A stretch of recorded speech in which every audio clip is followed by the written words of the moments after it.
ჩემი 20 წლის სანაკრებო კარიერა დღევანდელი ამ თამაშით ამ ქართული გულშემატკივარ თქვენ წინაშე დასრულდა.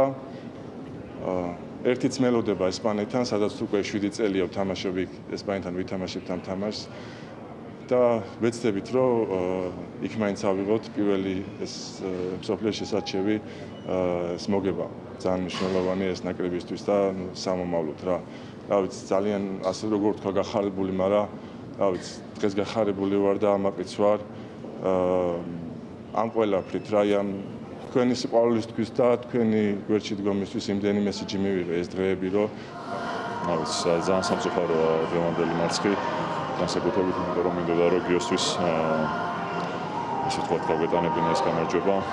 სამწუხაროდ ვერ მოახერხეთ, მაგრამ კიდევ ერთხელ აქედან მინდა გიოს მიულოცო და მადლობა უთხრა მას მისი 20-წლიანი სანაკრებო კარიერისთვის მთელი გუნდის სახელით.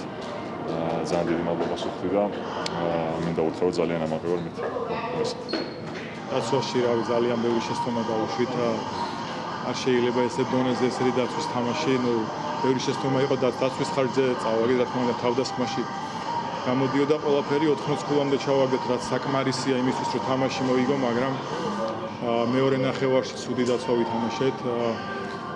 ძალიან ბევრი შესვლა გაგვეპარა და ძალიან სამწუხაროა, რომ ეს დღე ესე დამთავრდა, რა თქმა უნდა ყველანაირად გვინდოდა, რომ გიორგი შერმადინი გაგვეცილებინა როგორც იმსახურებდა და ძალიან ემოციური დღეა, რომ რაც გვინდოდა ის ვერ გავაკეთეთ და რავი. ბოდიში გიორგი შერმადინი.